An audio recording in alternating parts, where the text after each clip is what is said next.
Suara itu. Suara lonceng kecil dari kuningan tua itu kembali memecah keheningan jam 3 pagi. Bagi orang lain, mungkin itu hanya bunyi denting biasa. Tapi bagiku, Sari, suara itu lebih menakutkan daripada suara petir di siang bolong. Itu adalah panggilan tugas. Panggilan dari ratu di rumah ini yang tidak pernah mengizinkanku memejamkan mata lebih dari 4 jam sehari. Aku tersentak bangun dari kasur tipis yang digelar di lantai, tepat di depan kamar ibu mertua.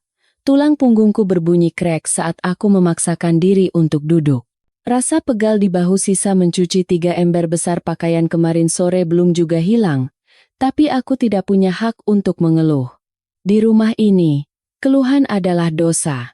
Kelelahan adalah alasan yang tidak diterima. Sari, air. Kamu ini tuli atau sudah mati, hah? Teriakan serak Bu Ratna terdengar dari balik pintu kamar yang setengah terbuka.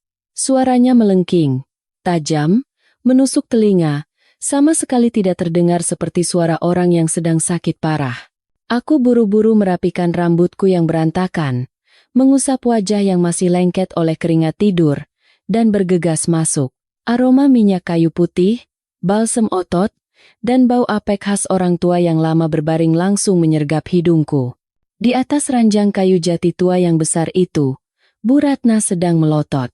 Matanya bulat besar, seolah mau keluar dari kelopaknya, menatapku dengan kebencian yang sudah mendarah daging selama 10 tahun terakhir. Ampun, Bu.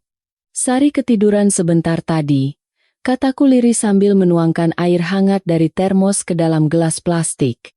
Tanganku sedikit gemetar. Ketiduran? Enak sekali hidupmu, ya? Mentang-mentang aku lumpuh. Aku tidak bisa jalan. Kamu mau membiarkan aku mati kehausan di sini? Kamu mau membunuhku pelan-pelan supaya bisa menguasai rumah ini, kan? Tuduhnya. Kalimat yang sama. Selalu itu-itu saja yang beliau ucapkan setiap pagi. Aku membantu mengangkat kepalanya sedikit. Tubuhnya berat. Sangat berat untuk ukuran orang yang katanya sakit-sakitan dan makan sedikit. Bu Ratna minum dengan rakus. Air menetes dari sudut bibirnya membasahi daster batiknya. Aku segera menyekanya dengan tisu, tapi tangan kirinya yang masih bisa bergerak tiba-tiba menepis tanganku dengan kasar. Plak! Punggung tanganku perih. Kukunya panjang dan tajam. Jangan kasar-kasar. Kulitku ini sensitif. Bukan kulit badak sepertimu, bentaknya. Sudah, sana. Cepat ganti popokku. Sudah penuh. Rasanya gatal semua. Dasar menantu tidak berguna. Mengurus mertua saja tidak becus. Aku menelan ludah, menahan gumpalan rasa pahit yang naik di tenggorokan. Tanpa membantah, aku mulai melakukan ritual pagi yang paling berat. Mengganti popok dewasa untuk wanita yang berat badannya hampir 2 kali lipat berat badanku. Bu Ratna tidak pernah mau bekerja sama. Saat aku memiringkan badannya ke kiri, dia akan mengeraskan tubuhnya seolah-olah menjadi batu. Saat aku membersihkan kotorannya, dia akan terus mencemooh, mengatakan bahwa aku jijik padanya, mengatakan bahwa aku tidak ikhlas.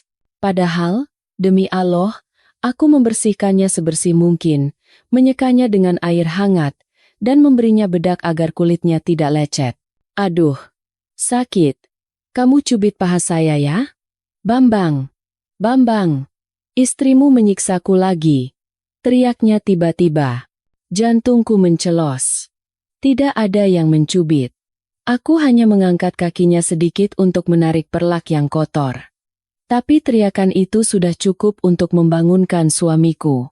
Dari kamar sebelah, terdengar langkah kaki terburu-buru. Pintu kamar terbuka kasar. Bambang, suamiku, berdiri di sana dengan wajah bantal dan mata merah menahan amarah. Dia tidak melihat keringat dingin yang mengucur di pelipisku. Dia tidak melihat tanganku yang kotor sedang membersihkan kotoran ibunya. Yang dia lihat hanya ibunya yang sedang menangis meraung-raung, air mata buaya itu selalu keluar tepat waktu. Sari! Apa lagi yang kamu lakukan pada ibu? Bentak Bambang. Mas, aku tidak melakukan apa-apa. Aku cuma mau ganti. Bohong. Dia mencubit paha ibu. Embang. Sakit sekali. Dia dendam sama ibu karena ibu sering minta tolong. Bu Ratna merintih. Wajahnya dibuat seolah-olah sedang menahan sakit yang luar biasa. Bambang menatapku tajam. Tatapan yang dulu penuh cinta saat kami baru menikah, kini hanya berisi kekecewaan dan kejengkelan. Sari, sudah berapa kali aku bilang, ibu itu sakit. Ibu itu lumpuh. Syarafnya sensitif. Kamu kalau kerja pakai hati sedikit. Kenapa sih? Jangan kasar. Ingat, surganya istri itu ada pada suami, dan surganya suami ada pada ibunya. Kalau kamu menyakiti ibuku, sama saja kamu menutup pintu surgamu sendiri. Ceramah itu lagi. Dalil agama yang selalu dia gunakan untuk memojokkanku, tapi dia sendiri lupa bahwa menelantarkan istri dan membiarkan istri difitnah juga bukan ajaran agama. Maaf mas. Aku akan lebih pelan-pelan, jawabku sambil menunduk. Tidak ada gunanya membela diri. Di rumah ini, kebenaran adalah milik Bu Ratna. Bambang mendengus kesal, lalu menghampiri ibunya, mengelus tangan wanita tua itu dengan lembut. Sudah ya, Bu. Sabar. Nanti Bambang marahi Sari lagi. Ibu mau sarapan apa? Nanti Bambang belikan bubur ayam kesukaan ibu di depan. Tidak mau beli, tolak Bu Ratna manja. Bubur di luar itu banyak micinnya. Ibu mau bubur buatan Sari saja, tapi harus dimasak pakai tungku arang di belakang. Kalau pakai kompor gas baunya tidak enak. Terus sambalnya harus diulek sendiri. Jangan pakai blender. Blender itu bikin rasa cabai jadi langu. Permintaan yang terdengar sederhana, tapi menyiksa. Memasak dengan tungku arang berarti aku harus menyalakan api manual, mengipasinya sampai mata pedih terkena asap, dan butuh waktu 2 kali lebih lama. Padahal jam sudah menunjukkan pukul 4 lewat. Aku belum sholat subuh, belum mencuci piring sisa semalam, belum belanja ke pasar. Iya, Bu. Nanti Sari buatkan, jawab Bambang enteng. Tentu saja enteng. Karena bukan dia yang memasak. Dia menoleh padaku. Dengarkan. Sar, masak pakai tungku. Jangan malas. Ibu butuh asupan yang sehat biar cepat sembuh. Setelah Bambang keluar kembali ke kamarnya untuk tidur lagi, dia bilang masih ada waktu 1 jam sebelum berangkat kerja. Aku menyelesaikan tugas mengganti popok dalam diam. Saat aku selesai dan hendak membawa kain kotor ke belakang, aku melihat Bu Ratna tersenyum. Bukan senyum terima kasih. Itu adalah senyum kemenangan. Senyum licik yang tersembunyi di balik wajah keriput yang terlihat tak berdaya itu. Matanya berkilat, seolah berkata, "Kau adalah budakku seumur hidupmu." Matahari belum sepenuhnya terbit saat aku sudah berjongkok di dapur belakang yang sempit dan pengap. Asap dari tungku arang mengepul, membuat mataku berair. Aku mengipas-ngipas bara api dengan kipas anyaman bambu yang sudah rombeng. Tangan kananku mengaduk bubur di panci. Tangan kiriku sibuk mengulek cabai rawit dan bawang merah di cobek batu. Keringat membasahi dasterku hingga tembus ke punggung. Panas, sesak. Tapi aku tidak boleh berhenti. 10 tahun yang lalu, saat aku pertama kali menginjakkan kaki di rumah ini sebagai pengantin baru, aku punya banyak mimpi. Bambang adalah pemuda yang baik, pekerja keras. Kami berjanji akan membangun rumah tangga yang sederhana tapi bahagia. Tapi 3 bulan setelah pernikahan kami, bencana itu datang. Bu Ratna ditemukan pingsan di kamar mandi. Vonis dokter samar-samar. Ada yang bilang stroke ringan, ada yang bilang syaraf kejepit. Tapi sejak hari itu, Bu Ratna mengklaim dirinya lumpuh total dari pinggang ke bawah. Sejak hari itu pula, hidupku berubah dari seorang istri menjadi perawat 24 jam. Aku harus keluar dari pekerjaanku di pabrik garmen karena Bu Ratna tidak mau dijaga orang lain. Orang lain itu maling. Cuma menantu yang bisa dipercaya, katanya waktu itu. Aku tersanjung, mengira beliau menganggapku anak sendiri. Bodohnya aku. Itu bukan kepercayaan. Itu adalah rantai besi yang dipasang di leherku. Sari, mana buburnya? Aku sudah lapar. Teriakan itu terdengar lagi.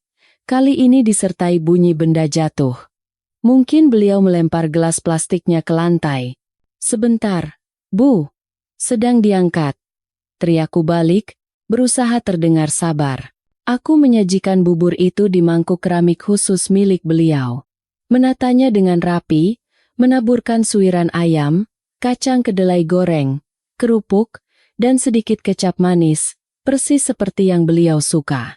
Lalu aku membawanya ke kamar dengan nampan. Bambang sudah berpakaian rapi, siap berangkat kerja sebagai buruh pabrik. Dia sedang duduk di tepi ranjang ibunya, memijat kaki wanita itu. "Ini, Bu, buburnya masih panas," kataku sambil meletakkan nampan di meja kecil.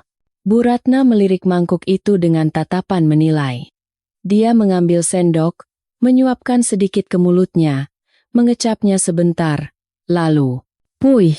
Dia meludahkan kembali bubur itu ke lantai. Tepat di dekat kakiku. "Asin. Kamu mau membunuhku dengan darah tinggi? Hah? Ini bubur atau air laut?" bentaknya. Wajahnya memerah karena marah. Aku terperangah. "Tapi, Bu, Sari cuma kasih garam sedikit. Tadi Sari sudah cicipi. Rasanya pas." Alasan terus. "Lidahku ini tidak pernah salah. Kamu itu memang tidak becus masak. Sudah 10 tahun jadi menantu. Masak bubur saja tidak bisa. Bambang, lihat istrimu ini. Dia sengaja bikin ibu tidak nafsu makan biar ibu cepat mati." Bambang menghela napas panjang, menatapku dengan wajah lelah. "Sari, kalau masak dicicipi dulu dong. Kasihan ibu kalau makanannya tidak enak. Buang itu, bikin yang baru. Atau beli sajalah di depan. Kelamaan kalau masak lagi. Tapi Mas, uang belanja tinggal 20.000. Kalau beli bubur, nanti uang buat belanja sayur siang dan malam kurang." Aku mencoba menjelaskan kondisi keuangan kami yang krisis. "Halah, uang terus yang kamu ributkan." Bambang merogoh sakunya dengan kasar, mengeluarkan selembar uang 50 ribuan yang lusuh. Dia melemparnya ke arahku. Uang itu melayang dan jatuh di dekat muntahan bubur tadi. "Nih, cukup kan? Jangan pelit-pelit sama orang tua. Rezeki itu seret kalau kita hitung-hitungan sama ibu sendiri." Aku memungut uang itu dengan tangan gemetar. Hatiku sakit, bukan karena dibentak, tapi karena harga diriku diinjak-injak di depan mataku sendiri. Aku menahan air mata agar tidak jatuh. Menangis hanya akan membuat Bu Ratna semakin senang. "Cepat sana beli, keburu ibu pingsan kelaparan," usir Bambang. Aku berbalik, mengambil nampan, dan berjalan keluar. Samar-samar aku mendengar Bu Ratna berbisik pada Bambang. "Istrimu itu makin lama makin ngelunjak, Bang. Kamu harus tegas. Jangan mau diinjak-injak istri. Laki-laki itu pemimpin." "Iya, Bu. Nanti Bambang tegur lagi," jawab suamiku patuh. Pasar tradisional pagi itu sangat ramai. Bau amis ikan bercampur dengan aroma rempah dan tumpukan sampah basah. Aku berjalan menyeret langkah di antara beceknya jalanan pasar. Kantong plastik hitam di tanganku berisi bubur ayam pesanan Bu Ratna. Mbak Sari, tumben siang baru ke pasar." Sapaan itu membuatku menoleh. Bu Tejo, tetangga sebelah rumah yang mulutnya terkenal paling pedas tapi informasinya paling cepat, sedang memilih cabai. "Iya, Bu Tejo. Tadi sibuk mengurus ibu dulu," jawabku sopan, memaksakan senyum. "Duh, Gusti. Mulia sekali hati kamu ya, Mbak Sari." Bu Tejo berdecak kagum, tapi matanya menatapku dengan rasa kasihan yang merendahkan. Saya itu salut loh sama Bu Ratna. Walaupun lumpuh, beliau itu sabar banget. Kemarin sore pas saya lewat depan rumah, beliau sedang dijemur sama Mbak Ningsih di teras. Beliau cerita ke saya sambil nangis. Katanya beliau merasa jadi beban buat kamu. Katanya kamu capek, sering ngomel-ngomel di belakang. Beliau sampai minta maaf loh sama tetangga kalau suara kamu marahin beliau kedengaran sampai luar. Darahku mendidih seketika. Ngomel? Marah? Demi Tuhan, aku bahkan tidak berani bernapas keras di dekatnya. Bu Ratna bilang begitu? Tanyaku. Suaraku bergetar. Iya. Beliau bilang, maklumlah Bu Tejo. Sari itu masih muda, mungkin dia stres ngurus orang tua cacat kayak saya. Saya ikhlas kok kalau dimarahi. Yang penting anak saya Bambang tetap sayang sama istrinya. Bu Tejo menirukan gaya bicara Bu Ratna yang mendayu-dayu. Saran saya ya Mbak Sari. Orang tua itu keramat. Jangan dikasari. Kualat lo nanti. Aku mengepalkan tangan erat-erat hingga kuku menancap di telapak tangan. Betapa pandainya dia bersandiwara. Di dalam rumah dia adalah singa yang menerkam. Tapi di luar rumah dia berubah menjadi domba yang teraniaya. Dia memutarbalikkan fakta dengan begitu halus sampai semua orang mengira akulah penjahatnya.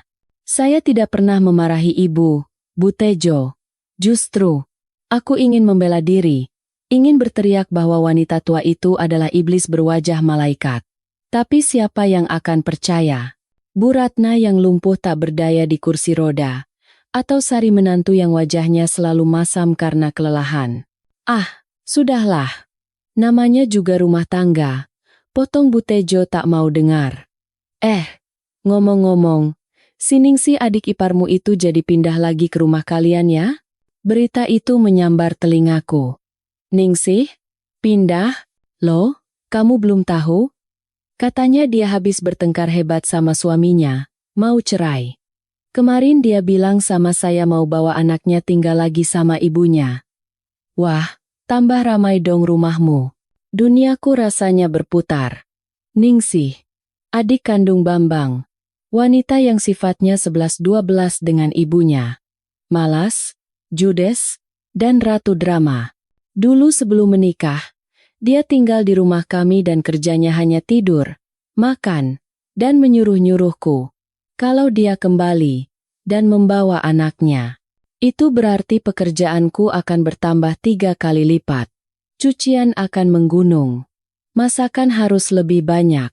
Dan yang pasti, akan ada 2 orang yang bersekongkol menindasku di rumah itu. Aku membeli sayur kangkung 2 ikat dan tempe sepotong dengan sisa uang yang ada. Pikiranku melayang. Uang belanja dari Bambang makin hari makin sedikit. Padahal kebutuhan Bu Ratna pampers, minyak telon, bedak, obat-obatan herbal semakin mahal. Bambang selalu bilang gajinya dipotong lah. Ada iuran lah. Tapi aku curiga dia diam-diam memberikan uangnya pada Ningsih atau ibunya tanpa sepengetahuanku. Aku pulang dengan langkah berat. Rasanya seperti berjalan menuju tiang gantungan. Sesampainya di rumah, dugaanku benar. Sebuah becak motor berhenti di depan pagar. Ningsih, dengan rambut dicat pirang jagung yang mulai luntur, sedang menurunkan koper-koper besar. Seorang anak laki-laki berusia 5 tahun, Dio, sedang berlarian menginjak-injak tanaman cabai yang susah payah kutanam di pot-pot kecil. Minggir, minggir, mobil balap mau lewat. Teriak Dio sambil menendang pot tanah liat hingga pecah. Dio, jangan dirusak, teriakku refleks. Ningsih menoleh, menatapku dari ujung kaki sampai ujung kepala dengan tatapan meremehkan.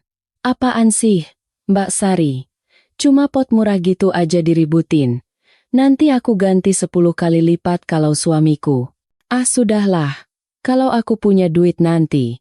Dia tidak menyalamiku. Tidak bertanya kabar. Dia langsung menyeret kopernya masuk. Mbak, itu bayarin dulu tukang becaknya. Aku nggak ada uang kecil. Nanti aku ganti. Tanpa menunggu jawabanku, dia melenggang masuk ke rumah seolah dia pemiliknya. Aku menatap tukang becak yang menunggu bayaran. Dompetku tipis.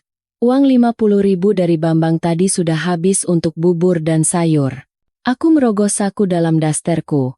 Mengambil uang simpanan pribadiku, uang hasil aku diam-diam menjadi buruh cuci gosok di rumah tetangga blok sebelah di malam hari saat Bu Ratna tidur.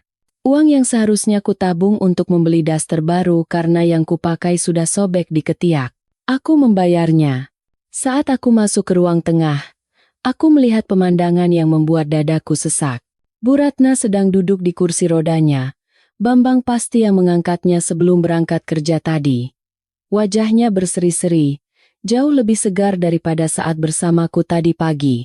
Ningsih sedang memeluknya, menangis terseduh-seduh. Ibu, Mas Rudi jahat, Bu. Dia selingkuh. Ningsih nggak mau balik ke sana lagi. Ningsih mau di sini aja ngerawat ibu. Aduh Ningsih. Iya, Nduk. Di sini saja. Ini kan rumahmu juga. Rumah kakakmu ya rumahmu. Siapa yang berani ngusir kamu? Langkahi dulu mayat ibu, kata Bu Ratna sambil mengelus rambut pirang anaknya. Lalu matanya melirik ke arahku yang berdiri di ambang pintu membawa belanjaan. Tatapan itu berubah dingin seketika. Sari, ngapain bengong di situ? Masakan air panas buat Ningsih. Dia mau mandi. Terus buatkan kopi susu buat Dio. Oh iya. Masakannya jangan cuma tempe kangkung. Adikmu baru datang. Belikan ayam goreng atau rendang di rumah makan Padang. Kasihan dia lagi sedih. Butuh makan enak. Tapi Bu, uang belanja sudah habis. Kataku pelan. Pakai uangmu dulu. Masa sama adik ipar pelit? Kamu kan sering dapat uang tip kalau disuruh tetangga bantu-bantu hajatan. Jangan kira ibu nggak tahu ya kamu suka keluyuran malam-malam. Tuduhan itu lagi. Padahal aku bekerja, bukan keluyuran. Mbak Sari, buruan dong. Aku gerah nih. Ningsih menimpali sambil mengipas-ngipas lehernya dengan tangan. Oh ya, kamarku yang dulu sudah diberesin kan? Awas kalau ada debu. Dio itu alergi debu. Aku menarik napas panjang. Mencoba mengisi paru-paruku yang terasa sempit. Rumah ini semakin terasa seperti neraka. Dan hari ini, penghuni neraka bertambah 2. Aku berjalan ke dapur, meletakkan kangkung dan tempe di meja. Tiba-tiba, aku teringat sesuatu. Tadi, saat aku masuk, aku melihat sesuatu yang ganjil. Sangat ganjil. Sandal jepit Bu Ratna. Biasanya, sandal itu tersusun rapi di bawah kolong tempat tidur karena tidak pernah dipakai. Tapi tadi, sekilas aku melihat sandal itu ada di dekat pintu kamar mandi. Posisinya agak basah, dan ada sedikit tanah liat menempel di alasnya.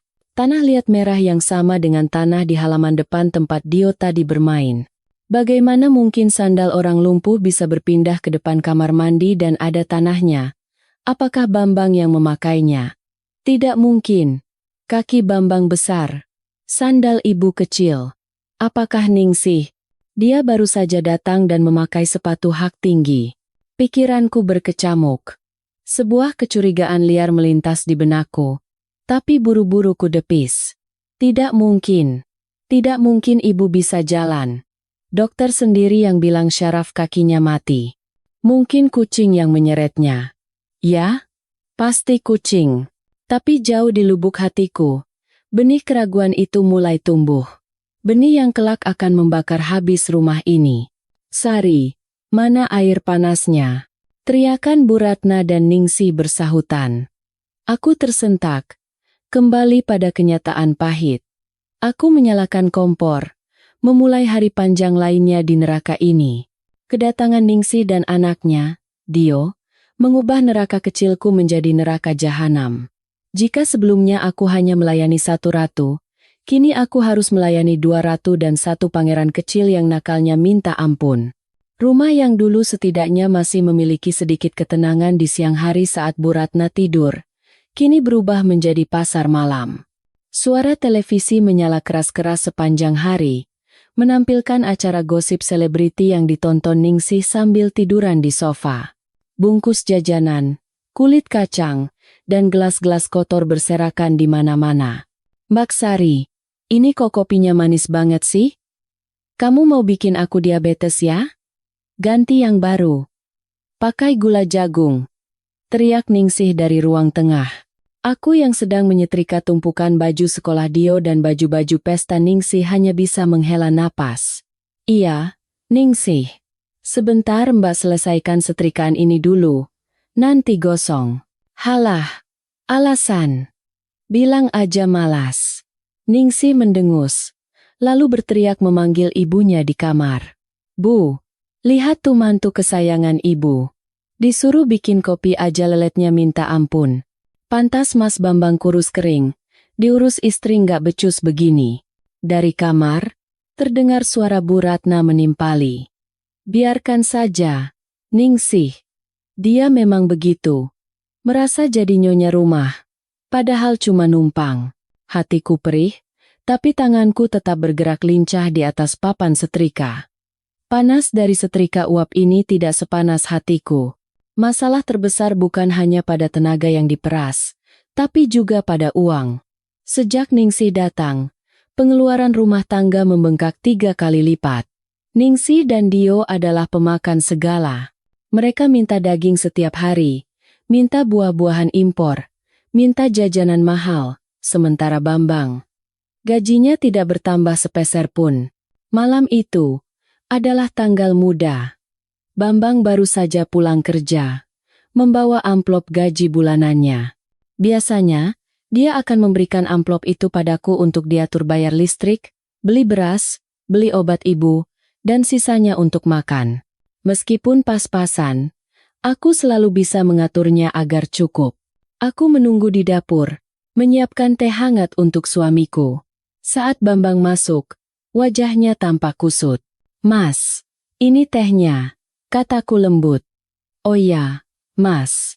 Beras sudah habis. Token listrik juga sudah bunyi dari tadi siang. Obat herbal ibu yang harganya 300.000 itu juga harus dibeli besok." Bambang meneguk tehnya, lalu menatapku dengan tatapan bersalah yang aneh. Dia tidak segera mengeluarkan amplop gaji seperti biasa. "Sari, bulan ini Mas tidak bisa kasih uang belanja ke kamu," ucapnya pelan. Aku terenganga. "Maksud Mas apa? Terus kita makan pakai apa? Obat ibu bagaimana?" Bambang menggaruk kepalanya yang tidak gatal. "Tadi, Ningsih minta uang. Dia butuh modal buat jualan online katanya. Dia kan janda, Sar. Kasihan. Dia nggak punya suami yang menafkahi. Mas sebagai kakak laki-laki satu-satunya wajib menolong dia. Tapi Mas..."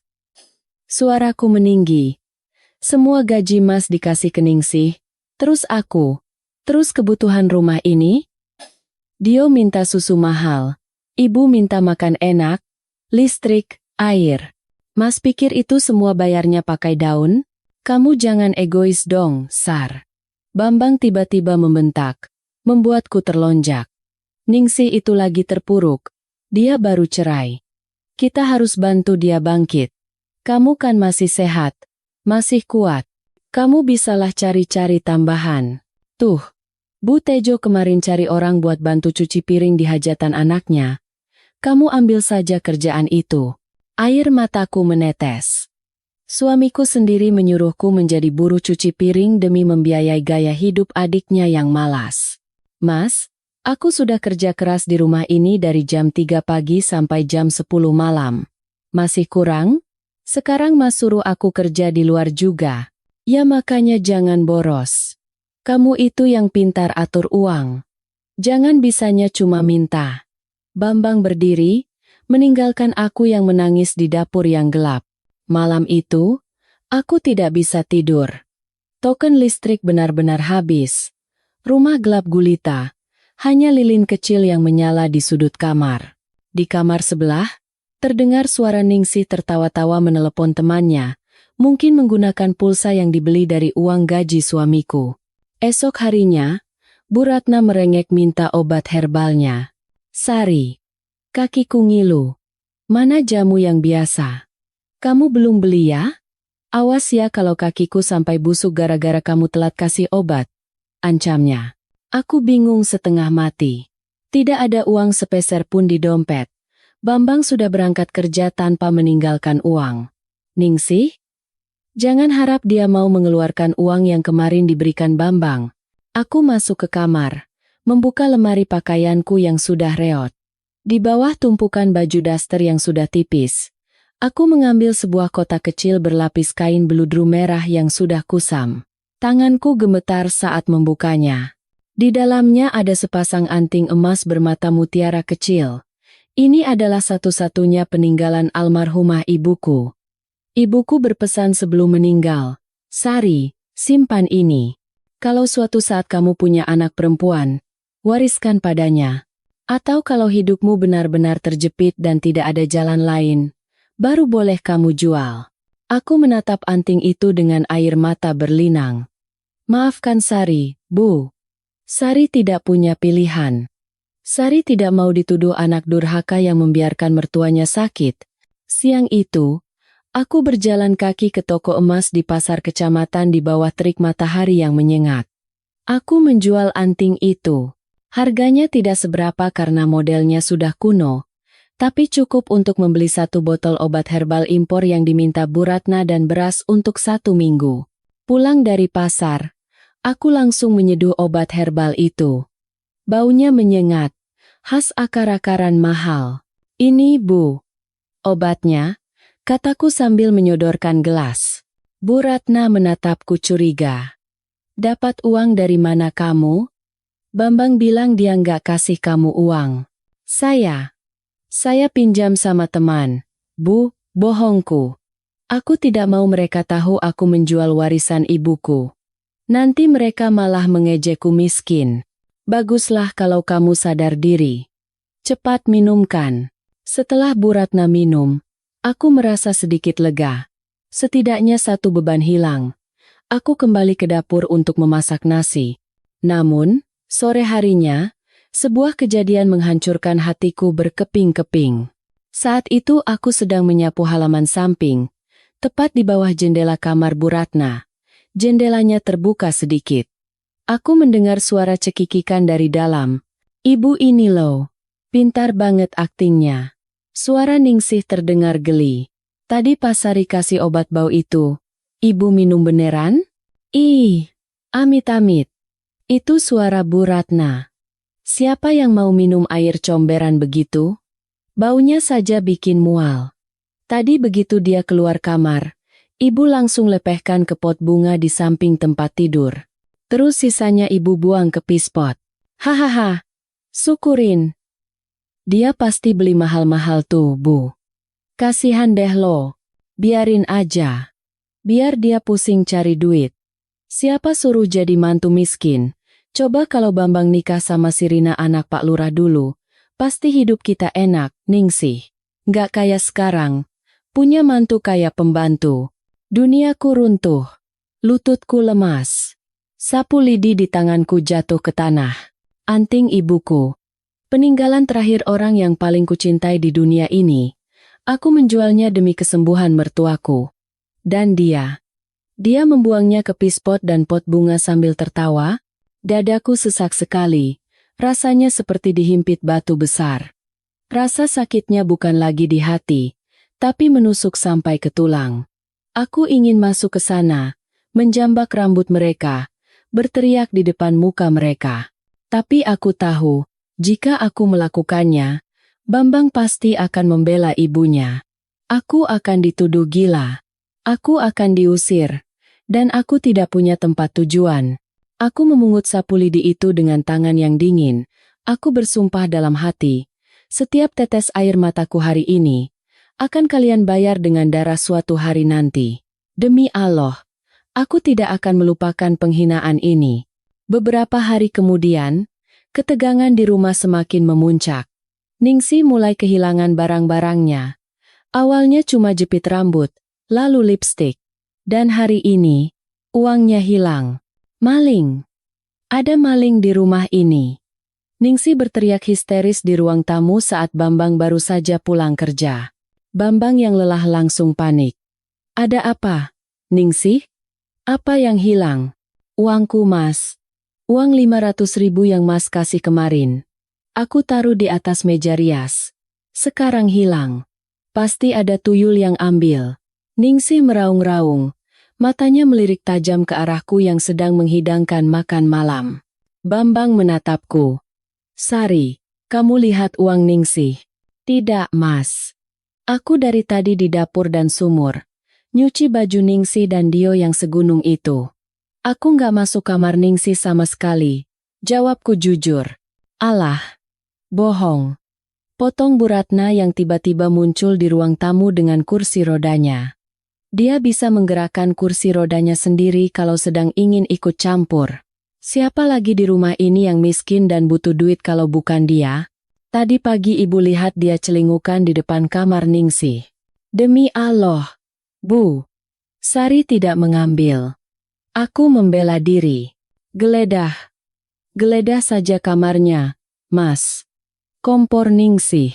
Tanpa permisi, Ningsih berlari masuk ke kamarku. Dia mengacak-acak lemari pakaianku, melempar baju-bajuku ke lantai. Bambang hanya diam, membiarkan adiknya mengobrak-abrik privasi istrinya sendiri. Nah, ketemu. Ningsih berteriak terimpah. Dia keluar dari kamar sambil memegang selembar uang 50 ribuan dan beberapa receh. Itu adalah sisa uang hasil penjualan anting yang kusimpan untuk pegangan. Loh, ini cuma 50 ribu. Uangku 500 ribu, kata Ningsih bingung, tapi sedetik kemudian wajahnya berubah licik. Ah, pasti sisanya sudah kamu belanjakan atau kamu sembunyikan di luar kan? Ngaku saja. Itu uangku sendiri. Itu sisa uang. Aku hampir keceplosan bilang jual anting. Itu uang simpananku. Simpanan dari mana? Mas Bambang kan gak kasih kamu uang? Kamu pasti nyuri uang Ningsih terus ditukar biar gak ketahuan kan? Tuduh Bu Ratna. Dasar maling. Sudah ditampung, dikasih makan, malah nyolong. Tahu diri dong, Bambang. Ajarin istrimu itu. Jangan diam saja, bentak Bu Ratna pada anaknya. Bambang, dengan wajah merah padam karena malu dan marah, berjalan mendekatiku, napasnya memburu. Sari, aku tidak menyangka kamu serendah ini, desisnya. Kalau butuh uang, bilang. Jangan mencuri uang adikku. Dia itu janda. Dia butuh uang itu buat anaknya. Mas, demi Allah aku tidak mencuri. Itu uangku. Aku menangis. Memegang tangan Bambang. Plak, tamparan keras mendarat di pipiku. Panas, perih. Ujung bibirku terasa anyir. Aku terhuyung ke belakang, menabrak tembok. Aku menatap Bambang dengan tatapan tidak percaya. 10 tahun menikah. Ini pertama kalinya dia memukulku. Tangan yang dulu berjanji akan melindungiku, kini menampar wajahku demi membela adiknya yang pembohong. Ruangan hening seketika. Ningsih tersenyum puas di balik punggung Bambang. Bu Ratna mendengus pelan.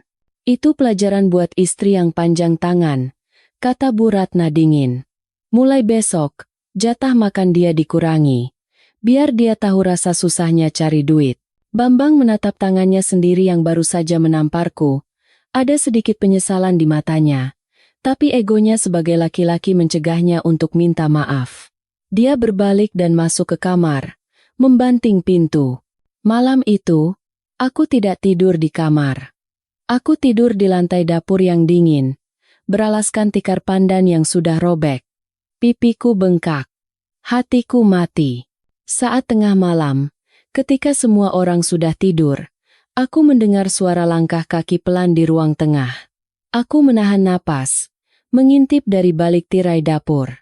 Di bawah cahaya lampu jalan yang remang-remang masuk dari ventilasi, aku melihat Ningsih. Dia sedang duduk di meja makan, menghitung uang lembaran 100 ribuan. Lumayan. Buat beli tas baru, gumamnya pelan sambil terkikik. Dasar Mbak Sari bodoh. Gampang banget dikerjain. Ternyata uang itu tidak hilang. Dia sendiri yang menyimpannya, dan sengaja membuat drama itu untuk menyingkirkanku dan membuat Bambang membenciku. Darahku mendidih, tapi akalku masih berjalan. Jika aku melabraknya sekarang, dia pasti akan menyembunyikan uang itu dan memutarbalikkan fakta lagi. Aku butuh bukti yang lebih kuat. Aku butuh sesuatu yang bisa menghancurkan mereka sampai ke akar-akarnya. Keesokan harinya, aku bangun seperti biasa. Menyiapkan air panas, memasak bubur. Tapi ada yang berbeda. Mataku tidak lagi memancarkan kehangatan atau kepatuhan. Mataku kini kosong, sedingin es. Siang itu, saat Bu Ratna sedang tidur siang atau pura-pura tidur, dan Ningsih pergi ke mall membawa uang hilang tersebut, aku memberanikan diri masuk ke kamar Bu Ratna untuk membersihkan debu. Saat menyapu kolong tempat tidur, sapu lidiku membentur sesuatu yang keras. Sebuah kotak kardus bekas sepatu yang disembunyikan jauh di sudut kolong, tertutup kain perlak bekas. Jantungku berdebar kencang. Aku menengok ke arah pintu, memastikan aman. Lalu dengan cepat aku menarik kotak itu. Kotak itu berat. Saat kubuka tutupnya, mataku terbelalak lebar. Di dalamnya bukan sepatu, melainkan tumpukan polis asuransi, sertifikat tanah atas nama orang tua Sari yang dulu kupikir hilang saat banjir, dan sebuah buku tabungan atas nama Bu Ratna. Aku membuka buku tabungan itu. Angka-angkanya membuat kepalaku pusing. Ratusan juta rupiah. Tanggal transaksinya aktif. Setoran tunai masuk setiap bulan. Jumlahnya besar. Dari mana uang ini? Lalu mataku tertuju pada sebuah amplop coklat di dasar kotak. Di depannya tertulis, uang santunan kecelakaan Bapak, uang pensiun Bambang. Tanganku gemetar hebat. Ternyata, selama ini Bambang tidak miskin. Gaji Bambang yang katanya dipotong itu, ternyata masuk ke sini. Dan uang santunan kematian bapak mertuaku yang dulu katanya dipakai bayar hutang, ternyata masih utuh. Mereka kaya. Mereka punya uang. Tapi mereka membiarkanku hidup seperti pengemis. Membiarkanku menjual anting ibuku. Membiarkanku kelaparan. Membiarkanku dihina tetangga. Kamu sedang apa, Sari? Suara berat itu membuat jantungku hampir berhenti berdetak. Aku menoleh perlahan. Bu Ratna sedang duduk di tepi ranjang. Kakinya, kaki yang katanya lumpuh itu, sedang menjuntai ke bawah, menapak kuat di lantai. Dia tidak lumpuh. Dia sedang menatapku. Dan kali ini, tidak ada lagi sandiwara. Wajahnya bengis, seperti setan yang tertangkap basah. Jantungku rasanya berhenti berdetak. Waktu seolah membeku di kamar yang pengap itu. Di depanku, Bu Ratna berdiri tegak. Kedua kakinya menapak kokoh di lantai ubin yang dingin. Tidak ada getaran, tidak ada kelemahan. Dia berdiri selayaknya orang sehat, bahkan posturnya lebih tegap daripada aku yang membungkuk karena lelah bekerja seharian. Aku mundur selangkah, bibirku gemetar. Ibu. Ibu bisa jalan? Suaraku tercekat, nyaris tak terdengar. Bu Ratna tidak panik. Dia tidak buru-buru duduk kembali ke kursi roda atau berakting jatuh. Sebaliknya bibirnya menyunggingkan senyum miring yang mengerikan. Dia melangkah maju, mendekatiku perlahan. Tap, tap, tap. Langkah kakinya mantap. Suara telapak kakinya yang menyentuh lantai terdengar seperti palu hakim yang memvonis nasibku. Kenapa kaget, Sari? Tanyanya dengan nada rendah yang berbisa. Kamu pikir aku ini benar-benar lumpuh? Kamu pikir aku sudi menghabiskan 10 tahun di kasur bau ini kalau bukan karena ada tujuannya? Kenapa, Bu? Kenapa Ibu bohongi Mas Bambang? Kenapa Ibu siksa Sari? Air mataku mulai menggenang. Rasa dikhianati begitu besar hingga dadaku sakit. Bu Ratna tertawa kecil. Tawa yang kering dan hampa. Karena kalau aku sehat, Bambang akan menyuruhku kerja. Kalau aku sehat, Bambang akan lebih sayang sama istrinya daripada ibunya. Tapi kalau aku lumpuh, aku jadi raja. Bambang akan memberikan semua gajinya padaku. Dan kamu akan jadi budak gratisan seumur hidupmu. Dia berhenti tepat di depanku, mencondongkan wajahnya hingga napasnya yang bau sirih menerpa wajahku. Dengar baik-baik, Sari. Kalau kamu berani buka mulut ke Bambang, matanya melotot tajam. Aku akan bilang ke dia bahwa kamu mendorongku. Aku akan bilang kamu mencoba membunuhku karena ingin menguasai harta warisan Bapak. Kamu pikir Bambang akan percaya siapa? Ibunya yang lumpuh tak berdaya, atau istri mandul yang miskin sepertimu? Aku terdiam. Tubuhku menggigil. Dia benar. Bambang tidak akan pernah percaya padaku. Cintanya pada ibunya buta, nyaris fanatik. Sekarang, kembalikan kotak itu ke bawah kolong, dan keluar dari sini. Masakan aku sop buntut. Cepat, bentaknya, kembali ke mode majikan yang kejam. Aku keluar dari kamar itu dengan jiwa yang remuk. Rahasia ini terlalu besar, terlalu berat. Aku ingin lari. Tapi kemana? Aku tidak punya uang, tidak punya keluarga lain. Aku terjebak. 3 minggu berlalu sejak kejadian itu. Aku hidup seperti mayat berjalan. Setiap kali melihat Bu Ratna duduk di kursi roda, berakting lemah di depan Bambang dan tetangga, perutku mual karena jijik. Tapi aku diam. Ancaman Bu Ratna terus menghantuiku. Namun, di tengah keputusasaan itu, Allah memberikan sebuah keajaiban kecil. Pagi itu, aku muntah-muntah hebat saat sedang mencuci piring di sumur. Kepalaku pusing 7 keliling. Awalnya aku pikir masuk angin karena telat makan, tapi firasatku berkata lain. Aku diam-diam membeli alat tes kehamilan murah di warung. 2 garis merah. Tanganku gemetar memegang alat kecil itu. Air mata bahagia tumpah membasahi pipiku yang tirus. Hamil. Setelah 10 tahun menanti, setelah dihina mandul oleh keluarga Bambang, akhirnya aku hamil. Ada nyawa kecil tumbuh di rahimku. Ini adalah harapanku. Ini adalah alasanku untuk bertahan hidup. Mungkin kalau Bambang tahu aku hamil, dia akan berubah. Mungkin Bu Ratna akan sedikit melunak demi cucunya. Malam itu, dengan hati berdebar, aku memberitahu Bambang saat kami sedang di kamar. Mas, aku hamil, bisikku sambil menunjukkan tespek itu. Bambang yang sedang menghitung uang receh sisa belanja rokok terdiam. Dia menatap alat tes itu, lalu menatapku. Matanya melebar. Ada kilatan bahagia di sana, tapi hanya sesaat. Alhamdulillah, ucapnya pelan. Akhirnya ibu punya cucu dariku. Hanya itu. Dia tidak memelukku. Dia tidak bertanya bagaimana perasaanku. Pikirannya langsung tertuju pada ibunya. Ayo, kita kasih tahu ibu dan Ningsih. Ajak Bambang semangat. Kami keluar ke ruang tengah. Bu Ratna dan Ningsih sedang asyik menonton sinetron sambil makan martabak yang tidak mereka tawarkan padaku. Bu, Ningsih, ada kabar gembira. Sari hamil. Seru Bambang. Ningsih tersedak martabaknya. Bu Ratna mematung. Sendok di tangannya berhenti di udara. Mereka saling berpandangan. Bukan pandangan bahagia, melainkan pandangan waspada. Pandangan orang yang merasa posisinya terancam. Jika aku punya anak, perhatian dan uang Bambang pasti akan terbagi untuk anakku. Hamil. Bu Ratna mendengus. Nada suaranya meremehkan. Yakin itu anak Bambang? Jangan-jangan anak tukang sayur. Sari kan sering ke pasar sendirian. Astagfirullah, Bu. Ini anak Mas Bambang. Teriakku, tidak terima kehormatanku diinjak. Hus. Jangan bentak ibu. Bambang menyikut lenganku kasar. Ibu cuma bercanda. Ya kan, Bu? Ya sudahlah kalau hamil, kata Ningsih acuh tak acuh sambil menjilat jari-jarinya yang berminyak. Tapi Mbak Sari jangan manja ya. Hamil itu bukan penyakit.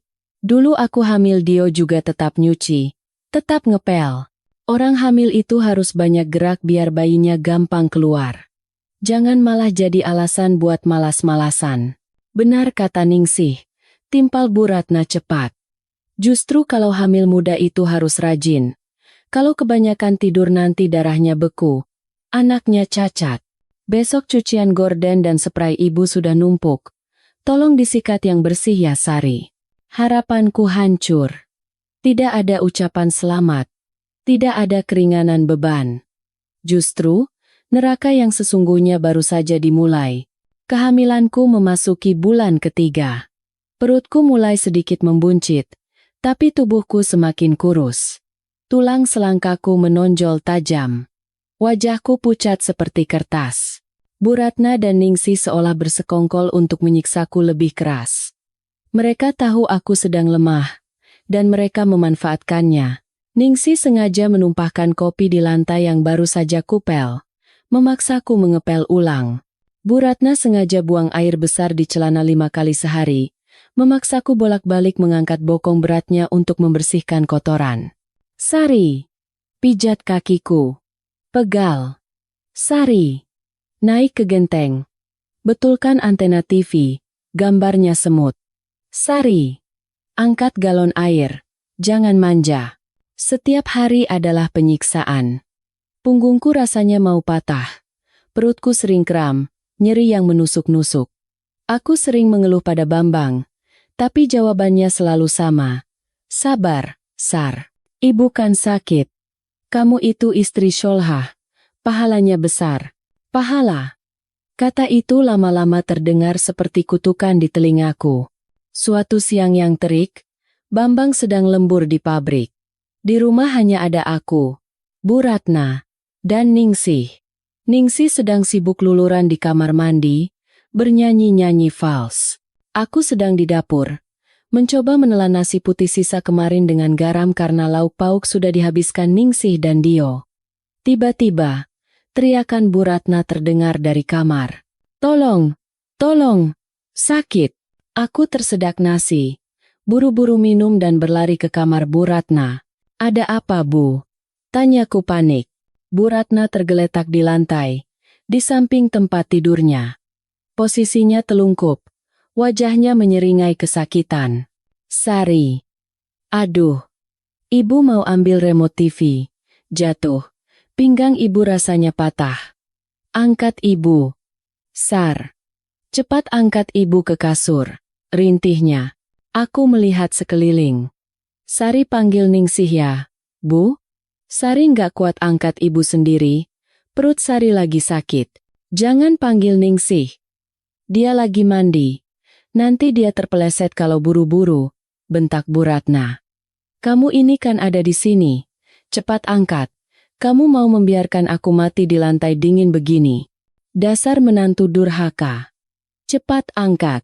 Dia mengulurkan tangannya yang gemuk, mencengkeram pergelangan tanganku kuat-kuat. Kukunya menancap menyakitkan. Aku ragu. Berat badan Bu Ratna hampir 80 kilo, sementara aku cuma 45 kilo dan sedang hamil muda. Dokter puskesmas sudah mewanti-wanti agar aku tidak mengangkat beban berat karena kandunganku lemah. Bu, tolong mengerti. Sari takut janin Sari kenapa-napa. Aku memohon. Air mata mulai menetes. Alah, janin belum jadi daging aja disayang-sayang. Mertua yang sudah merawat suamimu dari bayi malah ditelantarkan. Cepat angkat atau aku teriak maling biar kamu digebukin warga? Ancamnya. Ketakutan menguasaiku. Aku tidak punya pilihan. Dengan gemetar, aku berjongkok, melingkarkan lenganku ke tubuh gempal Bu Ratna. Ayo Bu. 1, 2, 2.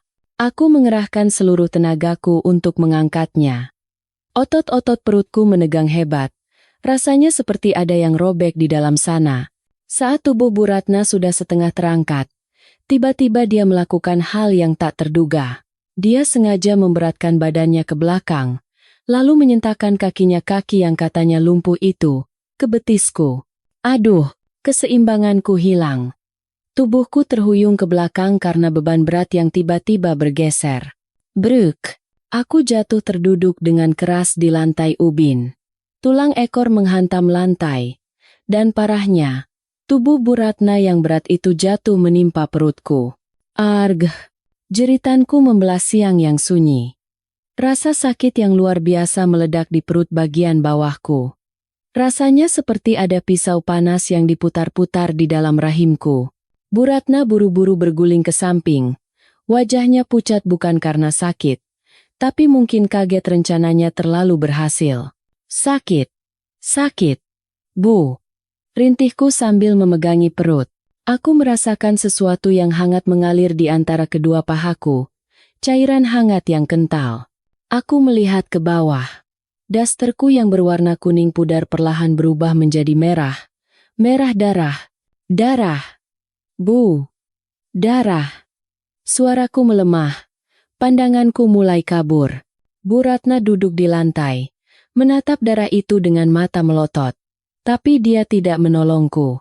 Dia malah berteriak memanggil Ningsih. Ningsih. Ningsih. Tolong. Sari gila. Dia menjatuhkan ibu. Dia mau bunuh ibu.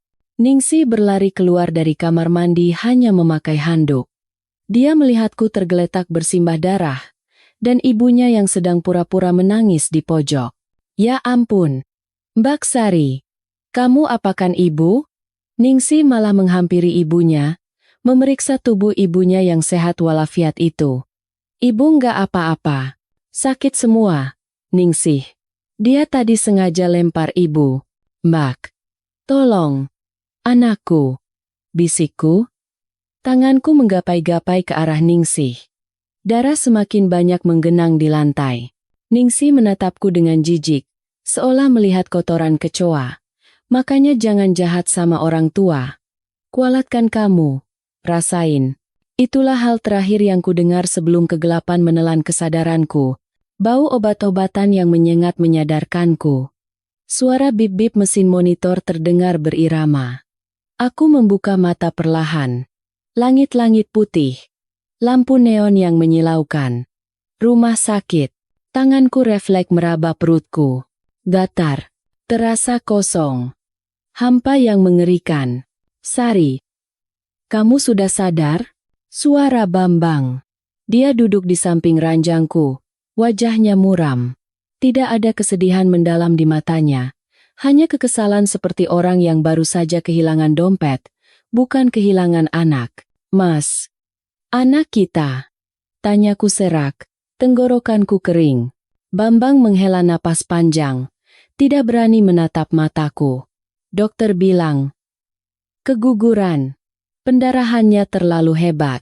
Janinnya tidak bisa diselamatkan. Rahim kamu juga luka, harus dikuret. Duniaku hancur untuk kedua kalinya. Lebih hancur dari sebelumnya. Anakku, harapanku, malaikat kecilku. Pergi sebelum sempat melihat dunia. Pergi karena kekejaman neneknya sendiri. Aku menangis tanpa suara. Air mata mengalir deras membasahi bantal. Sudahlah, jangan nangis terus, kata Bambang. Nadanya mulai tinggi. Ini juga salah kamu sendiri, Sari. Kenapa kamu ceroboh? Ibu bilang kamu ngangkat ibu sambil ngelamun. Terus kamu sengaja lepasin ibu karena capek. Untung ibu tidak patah tulang. Kamu tahu nggak biaya rumah sakit ibu rongen dan pijat lebih mahal dari biaya kuret kamu? Aku menoleh menatap suamiku. Mataku melebar tak percaya. Mas, ibu bilang begitu? Iya. Ibu sampai trauma, nangis terus di rumah. Kamu itu ya. Sudah dikasih amanah jaga ibu, malah bikin celaka. Anak itu hilang mungkin karena Allah tahu kamu belum pantas jadi ibu. Ngurus mertua saja nggak becus, apalagi ngurus bayi. Kalimat itu menancap tepat di jantungku. Membunuh sisa-sisa cintaku pada laki-laki ini. Membunuh sisa-sisa kelembutan di hatiku. Anak itu hilang karena Allah tahu aku belum pantas? Bukan. Anak itu hilang karena ibumu adalah iblis. Dan kamu adalah anak buah iblis yang bodoh. Aku tidak menjawab. Aku tidak membela diri. Percuma. Hatiku sudah mati saat itu juga. Rasa sakit di rahimku tidak sebanding dengan rasa benci yang mulai membakar seluruh jiwaku. Sore harinya, Ningsih dan Bu Ratna datang menjenguk. Sandiwara babak baru dimulai. Bu Ratna masuk dengan didorong kursi roda oleh Ningsih. Wajahnya dipasang sedih. Sari, maafkan ibu ya, katanya dengan suara bergetar yang dibuat-buat. Dia memegang tanganku. Tangannya dingin. Gara-gara ibu minta tolong. Kamu jadi begini. Padahal ibu sudah bilang, biar Ningsih saja. Tapi kamu maksa mau angkat ibu. Luar biasa. Dia memutarbalikkan fakta dengan sempurna di depan Bambang dan perawat yang ada di ruangan.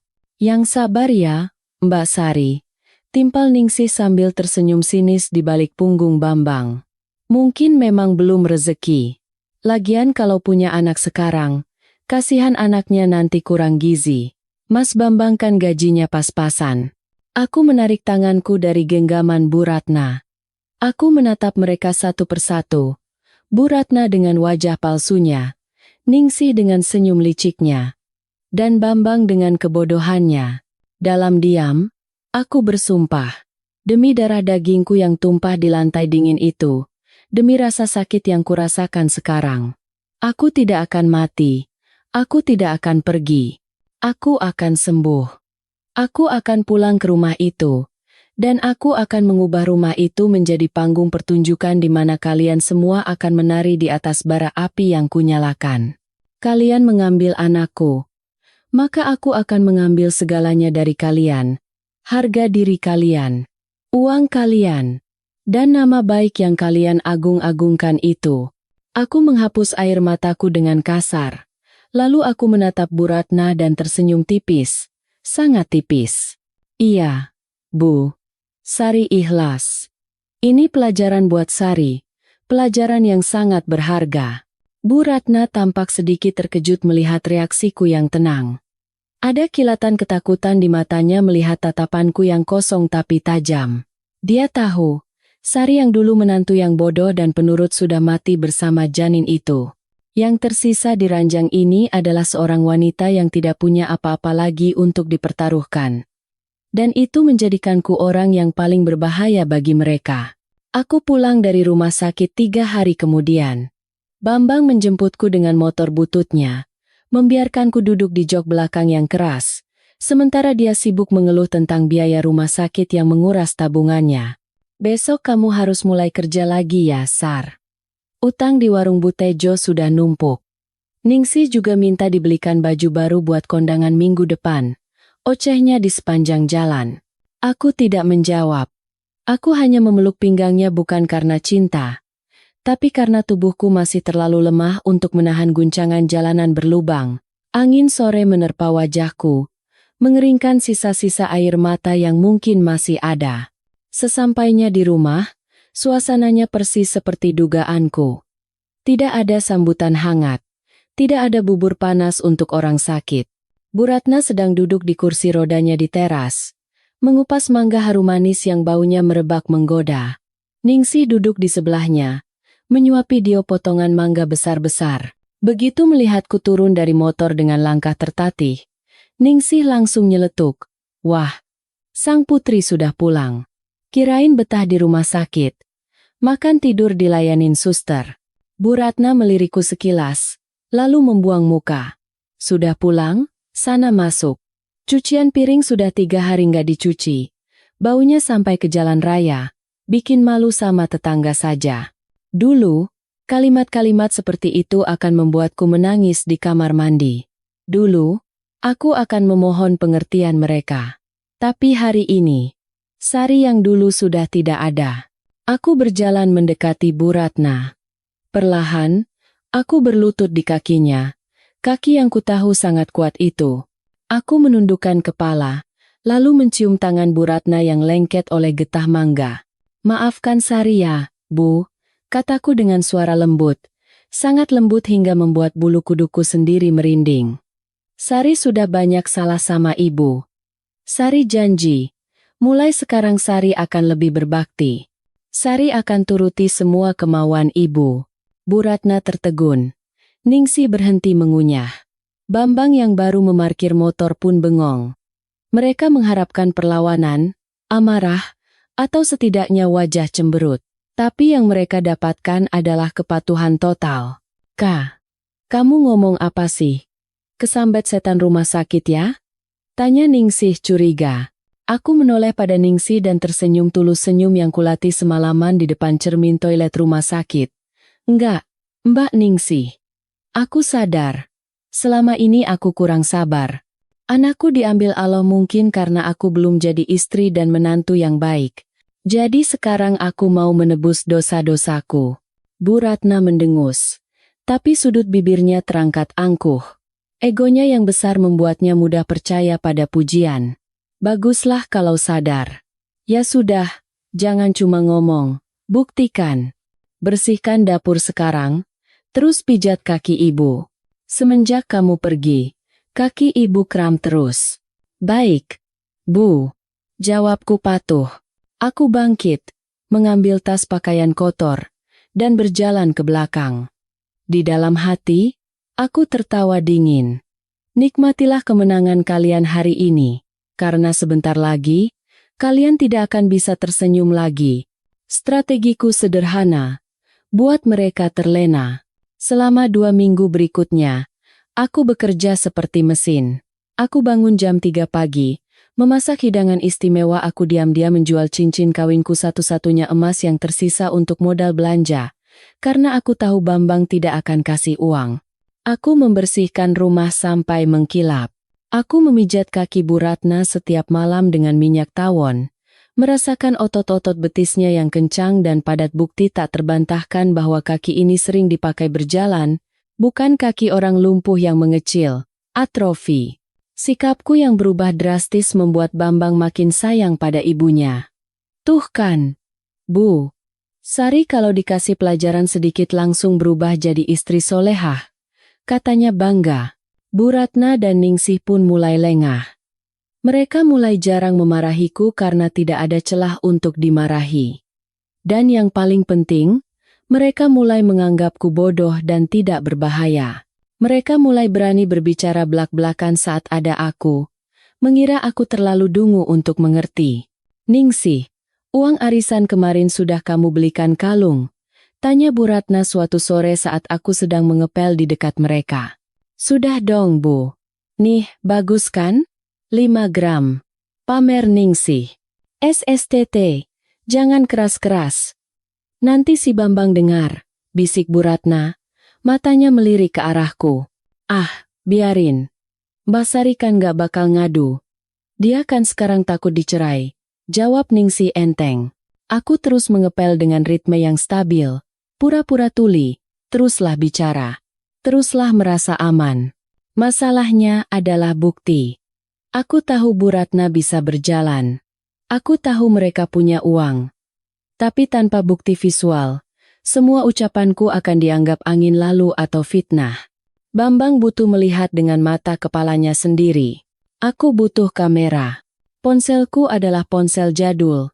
Nokia Center yang layarnya monokrom. Tidak ada kamera. Bambang punya ponsel layar sentuh. Tapi selalu dia bawa kerja.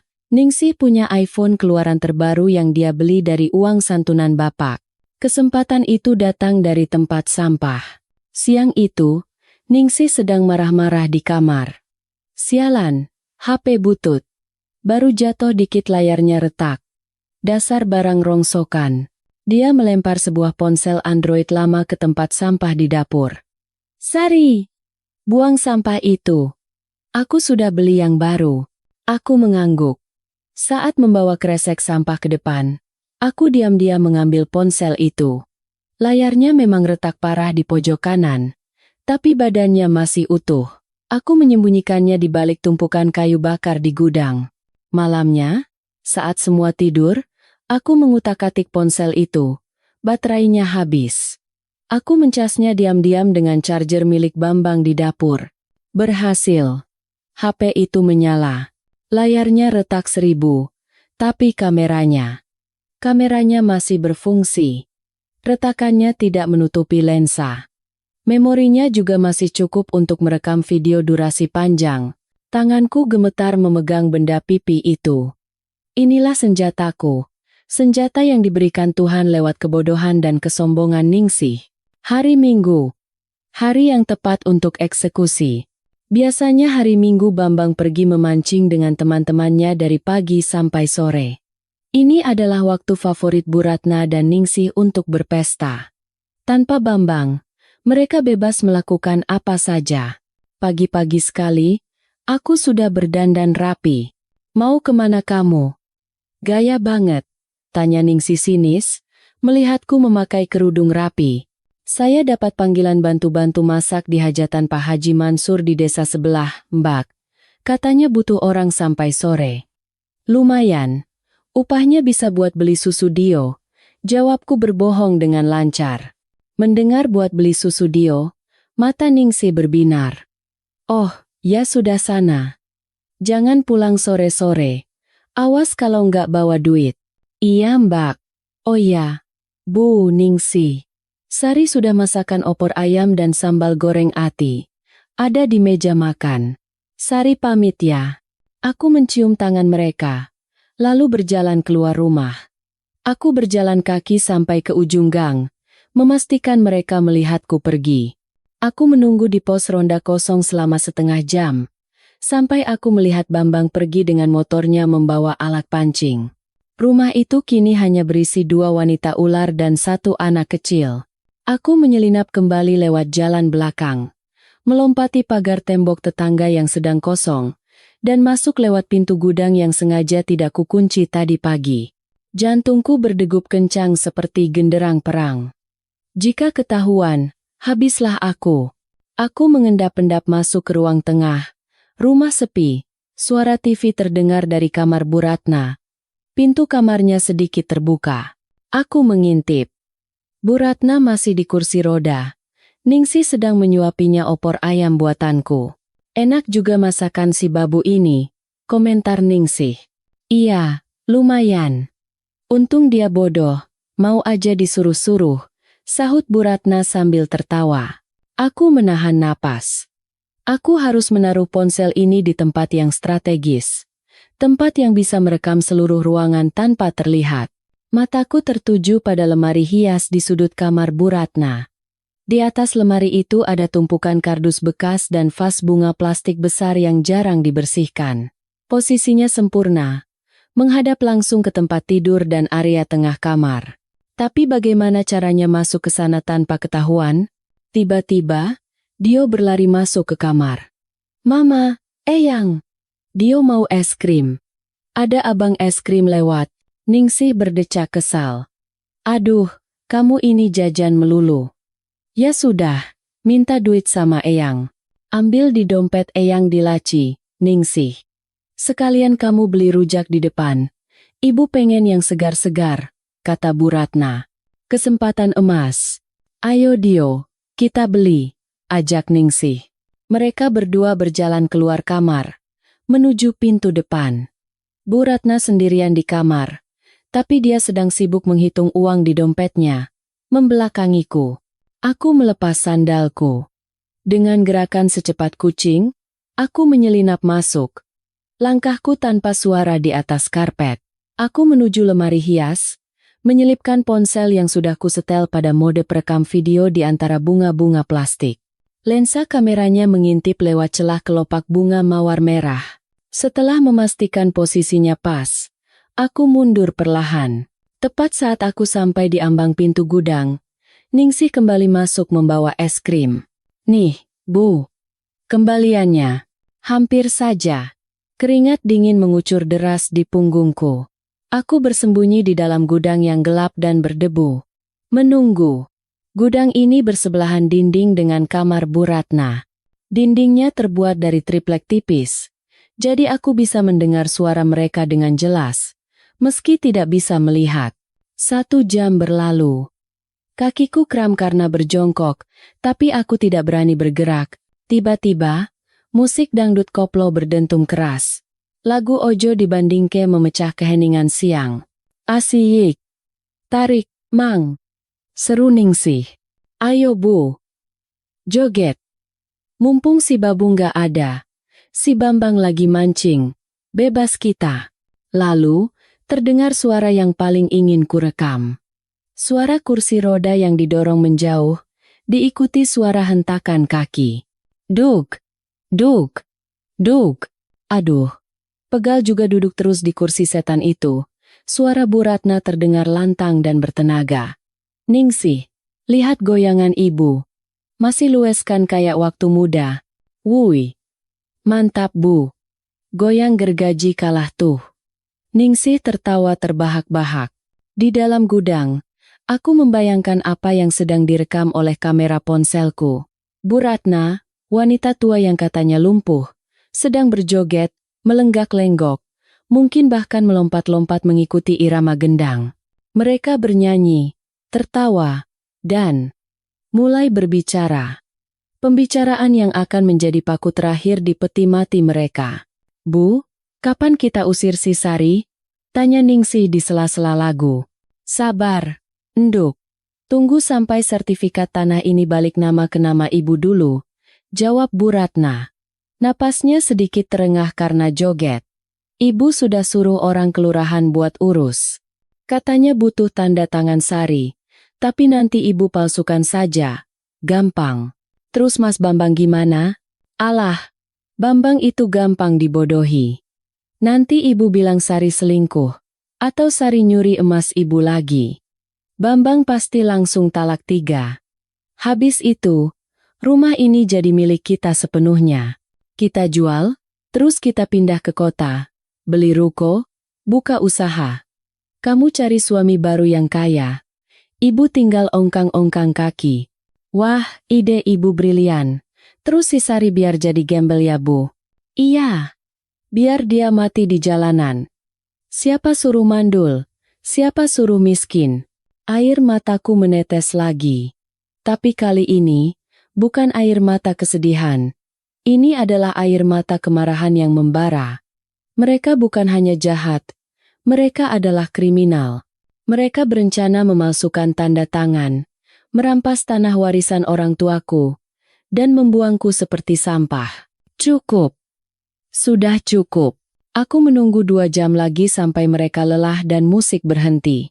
Saat terdengar suara dengkuran halus tanda mereka tertidur kelelahan setelah pesta, aku menyelinap keluar dari gudang, masuk ke kamar dengan sangat hati-hati, dan mengambil ponsel itu. Aku menekan tombol stop.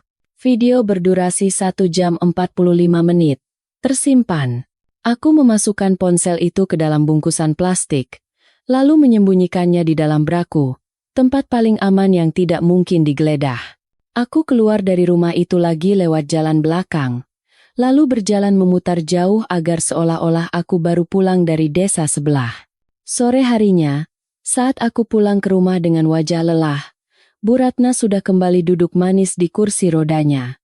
Wajahnya terlihat segar, seolah habis olahraga. Baru pulang, Sar? Mana uangnya? Tagih Ningsih langsung. Aku menyerahkan uang 50.000 sisa uang belanja kemarin yang kutukar receh. Ini Mbak. Cuma dapat segini, tapi alhamdulillah dikasih nasi kotak juga. Cih, dikit banget. Ya sudahlah, sana pijitin ibu. Kaki ibu pegal lagi nih. Perintah Bu Ratna. Aku tersenyum manis. Baik, Bu. Sari pijat yang enak ya. Biar ibu sehat terus. Malam itu, saat memijat kaki Bu Ratna, aku berkata pelan, Bu, bulan depan kan ibu ulang tahun yang ke-70. Itu umur emas loh, Bu.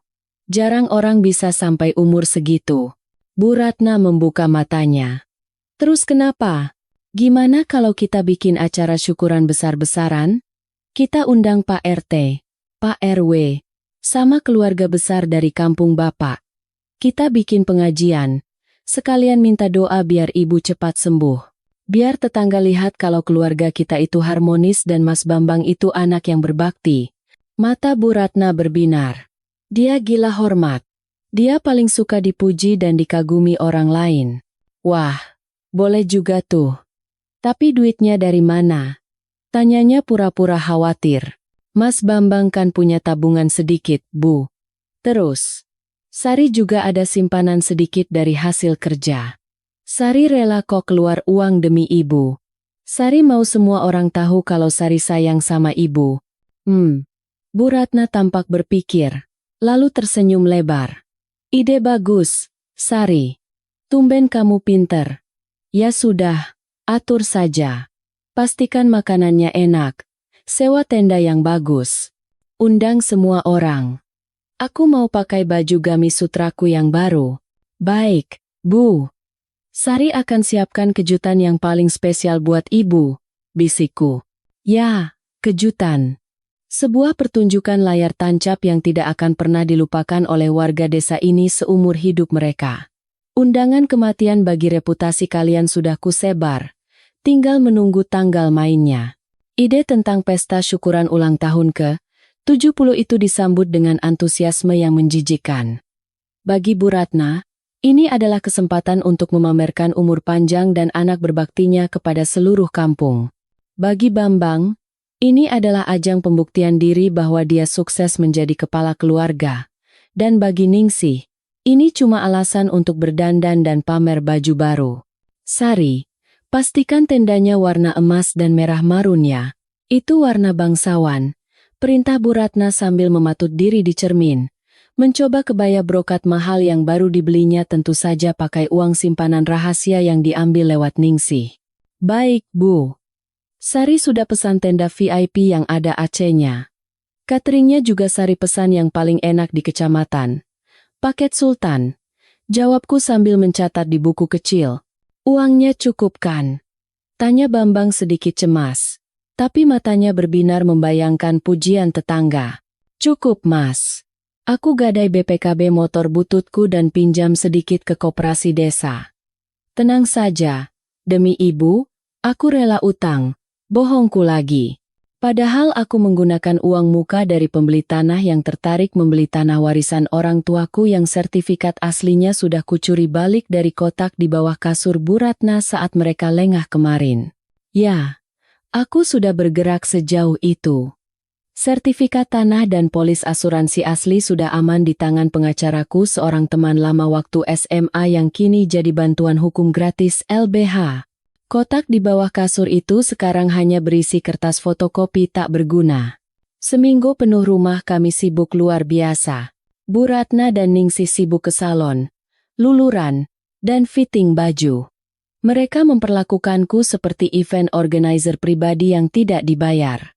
Mbak Sari, bunga untuk dekorasi pelaminan ibu mana? Kok belum datang? Teriak Ningsih. Mbak Sari, souvenir muk cantiknya jangan lupa dibungkus plastik pita emas. Mbak Sari, pastikan Pak Lurah dan Pak Camat datang ya. Ibu mau duduk di sebelah mereka. Aku mengerjakan semuanya tanpa membantah. Aku menyapu halaman, memasang janur kuning, mengatur kursi, bahkan membungkus ratusan souvenir sendirian sampai jari-jariku lecet. Di sela-sela kesibukan itu, aku menyiapkan senjata utamaku. Aku menyewa sebuah proyektor HD, high definition, dan layar tancap ukuran 3x3 meter. Alusanku kepada mereka sangat menyentuh hati. Bu, Mas Bambang, Sari mau bikin kejutan. Sari sudah kumpulkan foto-foto masa kecil Mas Bambang, foto almarhum Bapak, dan foto ibu dari muda sampai tua. Nanti Sari buatkan video kenangan, slideshow, pakai lagu sedih. Kita putar pas acara puncak, biar semua tamu terharu melihat perjuangan ibu membesarkan anak sendirian. Bambang matanya berkaca-kaca mendengar itu. Ya ampun, Sari, kamu perhatian sekali. Pasti nanti ibu nangis bahagia. Bu Ratna tersenyum lebar, membayangkan dirinya menjadi bintang film dokumenter yang mengharukan. Bagus, Sari. Buat yang sedih banget ya. Biar tetangga yang suka nyinyir itu tahu betapa mulianya hati ibu. Pasti Bu. Sangat menyentuh. Jawabku penuh arti. Malam sebelum acara, aku mengedit video itu di laptop pinjaman tetangga. Aku menggabungkan foto-foto masa lalu mereka di menit-menit awal dengan lagu Bunda dari Melly Goeslaw yang mendayu-dayu. Sangat syahdu. Sangat mengharukan. Tapi tepat di menit kelima, saat lagu mencapai klimaks, videonya akan berganti. Bukan lagi foto kenangan, tapi video rekaman Bu Ratna yang sedang berjoget dangdut ojo dibandingke dan percakapan busuk mereka tentang rencana mengusirku. Aku memastikan suaranya jernih dan gambarnya tajam. Aku menyimpan file itu dengan nama video kenangan ibu, MP4, dan meletakkannya di desktop laptop yang akan disambungkan ke proyektor. Hari H tiba. Minggu pagi yang cerah. Rumah kami yang biasanya suram kini berubah menjadi istana kecil. Tenda dekorasi nuansa emas merah berdiri megah menutupi seluruh halaman hingga memakan separuh jalan kampung. Aroma gulai kambing dan sate ayam menguar dari dapur umum di belakang. Tamu-tamu mulai berdatangan sejak pukul 9 pagi. Ibu-ibu pengajian dengan seragam gamis ungu, bapak-bapak tetangga pakai batik, bahkan Pak RT dan Pak RW pun hadir. Keluarga besar Bambang dari desa juga datang. Satu bus sewaan, biayanya tentu saja ditagihkan ke aku. Bu Ratna duduk di singgasananya di tengah panggung kecil. Dia memakai kebaya sutra merah marun, penuh payet berkilauan. Wajahnya dipulas makeup tebal untuk menutupi keriputnya. Kakinya ditutupi kain batik mahal. Dan tentu saja, dia duduk di kursi roda. Bambang berdiri gagah di sampingnya, menyalami tamu satu persatu dengan senyum lebar. Ningsih sibuk mondar-mandir dengan kebaya ketat yang memamerkan lekuk tubuhnya, Sok sibuk mengatur catering padahal cuma icip-icip.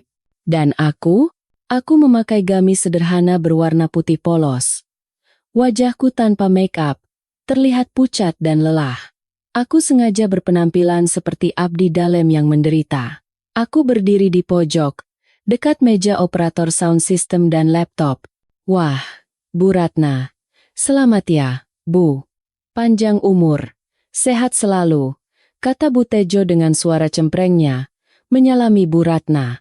Duh, pangling saya, Ibu cantik sekali hari ini. Mas Bambang juga gagah. Itu si Sari kok kucel banget di pojok? Enggak dikasih baju seragam? Bu Ratna tertawa renyah, tawa palsu yang sudah dilatihnya. Ah, Bu Tejo bisa saja. Sari itu enggak suka dandan. Katanya lebih nyaman pakai baju biasa biar gampang warawiri melayani tamu. Dia kan memang rajin sekali. Oh alah, kirain gak dianggap. Celetuk Bu Tejo pedas. Lalu tertawa. Tamu-tamu lain berbisik-bisik melihatku. Ada yang menatap kasihan. Ada yang menatap jijik. Lihat tuh istrinya Bambang. Katanya habis keguguran ya? Kok enggak ada sedih-sedihnya? Malah bikin pesta. Iya, dengar-dengar dia yang bikin mertuanya jatuh sampai keguguran sendiri. Kualat itu.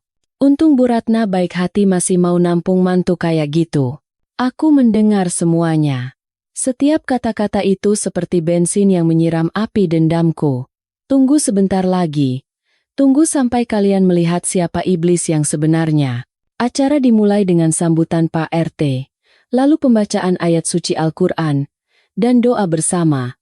Suasana begitu hikmat. Bu Ratna beberapa kali terlihat menyeka air mata. Palsu saat doa dibacakan, membuat tamu-tamu ikut terharu. Lalu tibalah saatnya acara inti, potong tumpeng dan persembahan spesial. MC acara, seorang pemuda Karang Taruna yang kami sewa, naik ke panggung. Bapak-bapak, ibu-ibu sekalian. Kini tibalah kita di acara yang paling kita tunggu-tunggu.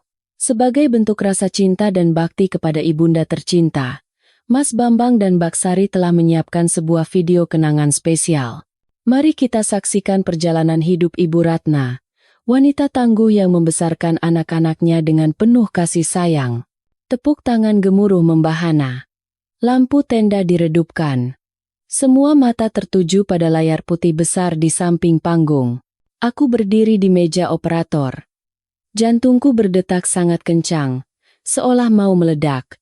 Tanganku yang dingin memegang mouse laptop. Bambang menatapku dari panggung dan mengangguk sambil tersenyum, memberiku kode untuk memulai. Bu Ratna memasang wajah syahdu, siap untuk menangis terharu.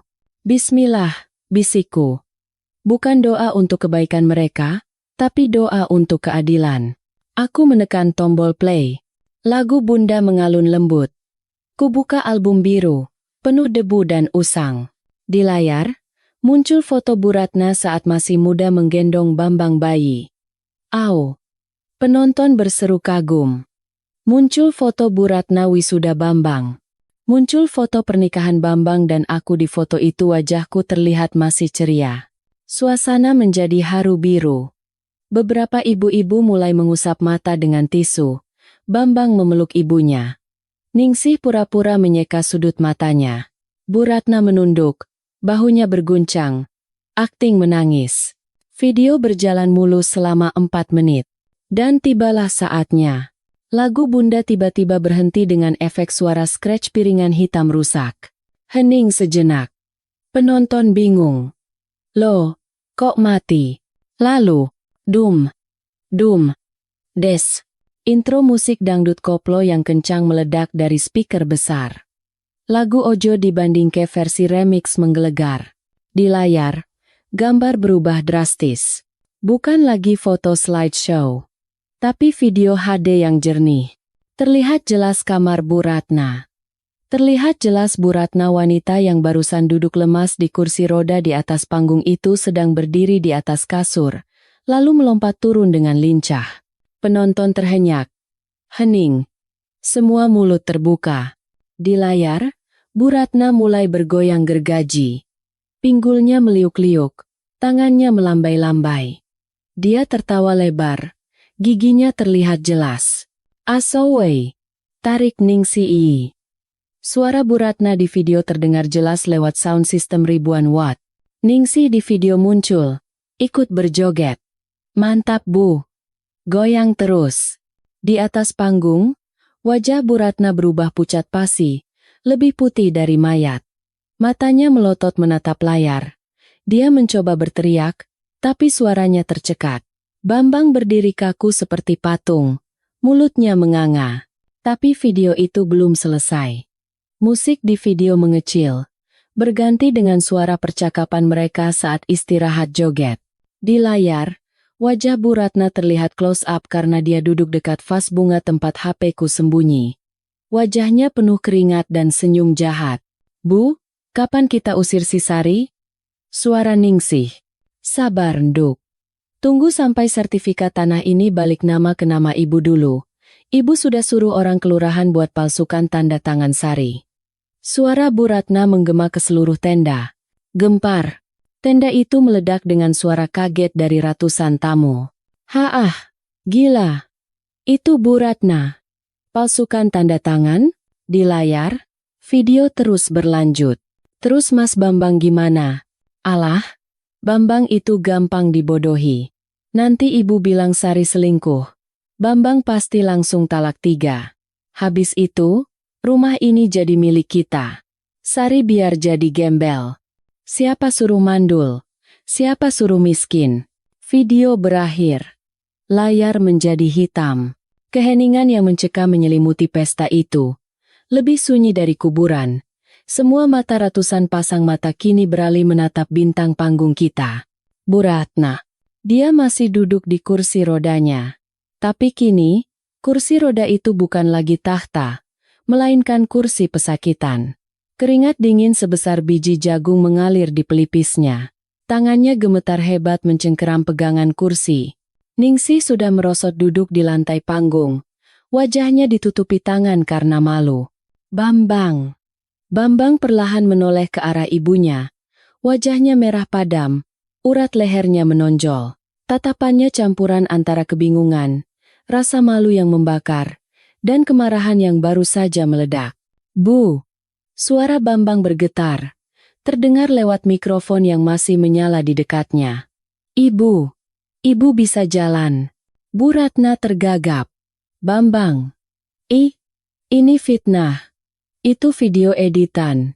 Sari pakai ilmu hitam. Itu bukan ibu. Editan dari mana? Teriakan seseorang memecah keheningan.